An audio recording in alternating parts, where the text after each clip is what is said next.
What advice would you have for young men that are feeling a little lost in the modern world?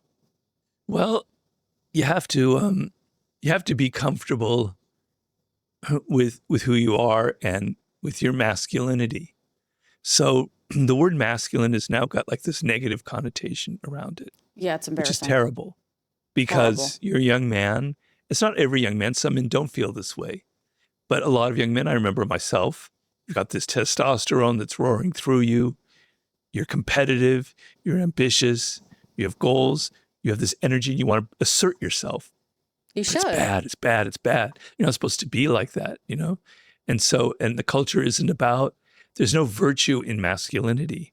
It's only femininity gets like praised and valued. It's like masculinity is like gross and it's like, ew, we don't need that. Why do we have that? Like, get rid of that, you know, feminist society, this and that. It's like, no, we need men. We need masculinity.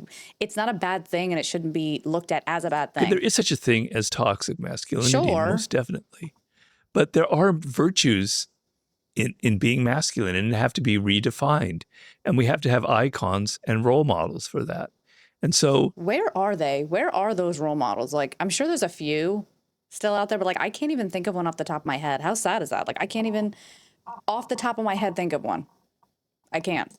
When I was growing up, oh God, it sounded like, I hated that when people said that when I was a kid. So I know you're going to hate me, but I'll say that. Anyway, I can't help it because it's true. When I was growing up, you know, I watched like a lot of Westerns, you know, it was the Bro, my grandpa is, anytime we go to his house, he's on Western TV. These Westerns are wild. Silent hero kind of thing, the Gary Cooper thing. But my idea of masculinity growing up was a man who was in control of himself, who wasn't mean, wasn't pushing people around, who was decent, who treated women well. So treating women well is a masculine virtue, is a good thing. It comes from a position of strength. You're not insecure about your masculinity. You don't have to prove that you're a man. Yeah, Myron Amaru Gaines. By demeaning women, by pushing them around, by calling them whores and bitches, etc. You don't have to take the Andrew Tate path in life. You can respect women, and respecting them is a sign of your strength, is a sign of being secure in your masculinity. You don't need to put other people down to make yourself feel better. You don't. Okay? You don't. And like on the internet, it seems like people are pushing more so for that. Like, well, you can't, you know, it's very much like kid has a crush on girl in middle school and like is mean to her. It's like when you grow up, the reason you grow out of that is because it's insanely immature. And this is like the adult version of that. So when you are like mean, you know, or call, you know, women names and all this, and it's like, it's because you want women. It's so embarrassing. So we have to redefine these qualities, but there are no icons like out there. You either have the Andrew Tates out there, or you have these wimpy men who are just so It's so polar opposites. That's what he's trying to say. Like it really is so polar opposite. You're either on one complete end of that spectrum or the other. There needs to be a middle ground. The middle ground's a perfect sweet spot. Afraid of being masculine. Okay. Your aggression, your assertiveness, your testosterone, it's a good thing. It's how things get done. It's what energizes you, what puts you in the world. It what makes you ambitious. It makes you assert yourself and motivate yourself. It has to be channeled. It has to be disciplined. But you have to see, you know, we were talking about our people-pleasing things and how you reframe it. You have to see who you are and see the virtue in it and see the power in that. And it's a cultural problem because men are very confused. I didn't have that confusion when I was growing up. Well, because in society, no one was making you like question if it's a good or a bad thing. Back then, everyone knew it was a good thing, so it wasn't anything that you had to question. You know, so now it's very difficult because you're being told that all these things that you feel naturally are wrong, negative. Mm-hmm. They're only negative if you can control them. So self-control is a very masculine quality. You're able to control yourself. You're able to control your passions. You're able to not talk too much if you don't need to talk too much.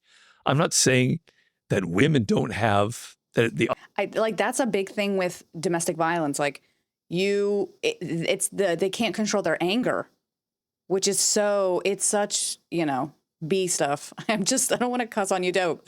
Opposite is wrong. These are things that men naturally have because of their biology. And I'm sorry, I do believe in these things. But see right there, Robert, Why are you saying sorry? Sorry, but I believe these things. No. Now you're giving into it. You don't need to apologize. You don't need to be sorry for feeling the way that you feel. This is like correct. But they're good. They're just how you use them that can be bad.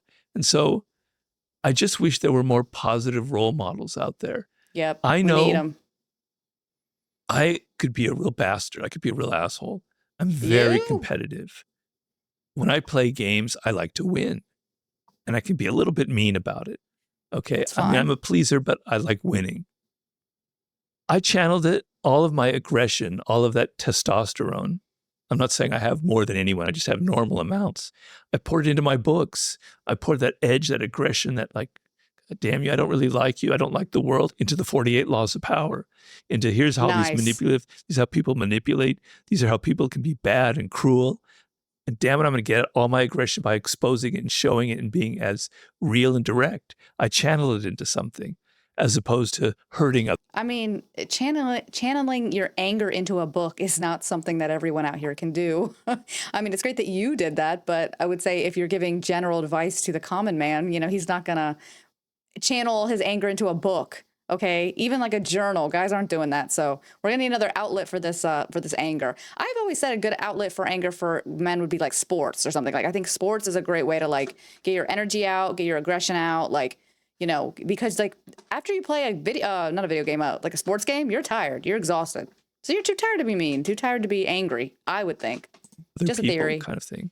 So finding ways to channel your aggressive tendencies is a positive way of being a man. You have to find whatever that is. Sports is a great example, but there are other things as well. It feels a lot like alchemy in a way. Or actually, Chris is so good looking. I just needed to point that out. Alchemy is taking something which is bad or useless and turning it into something which is valuable. This is taking something which is uncertain. It could go either way.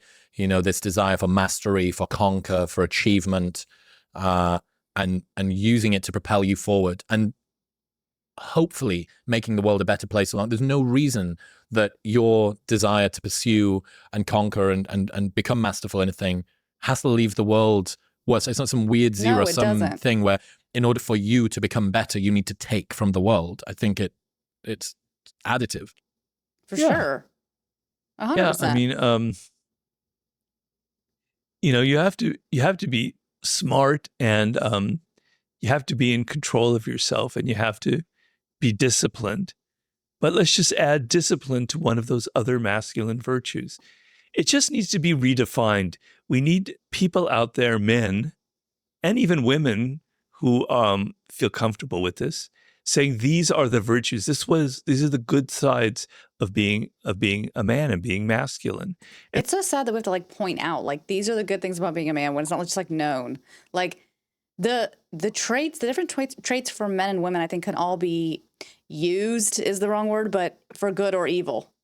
I think you could, any trait I think can be looked at as good or evil in different contexts. So even mastering things and even being competitive is not bad.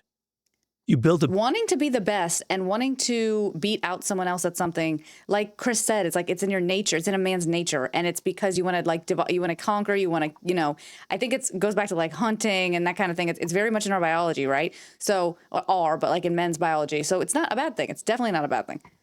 Business that kicks ass, that does really well. It makes you work hard. Gives people certain things that they needed or they wanted.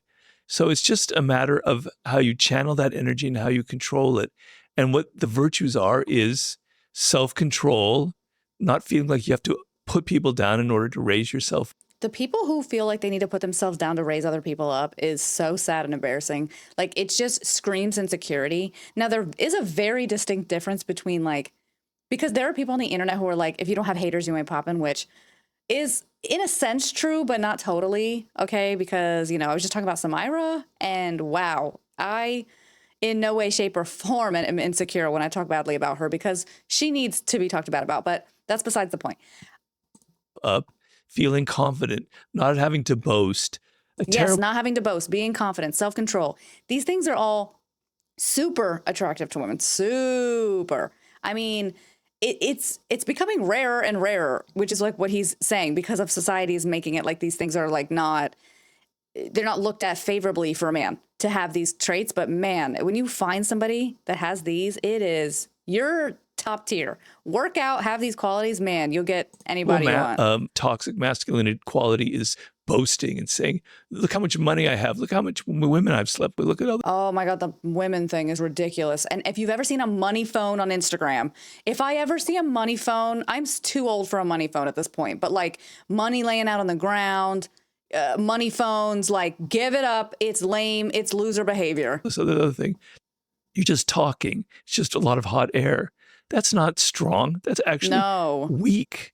So many. One of the 48 laws of power, if I'm not mistaken, and if I'm remembering correctly, is it's along the lines of like, don't talk too much. I definitely mince the words, but it's like, only say what you have to kind of.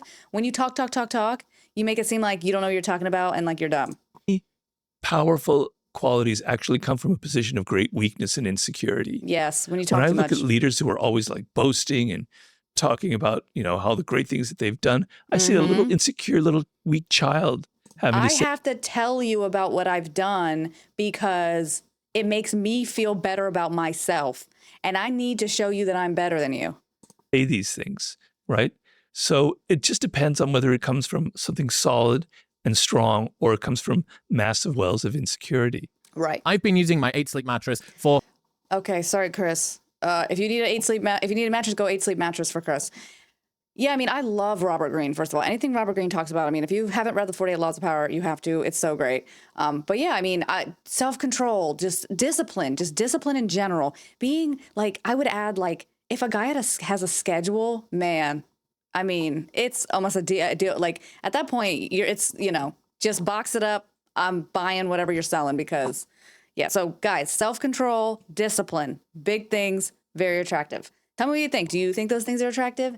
What other things do you think are attractive? And what's like the biggest number one thing that you think everyone respects in a guy? I'm curious. Like, comment, subscribe. I love you. I'll see you soon. Bye.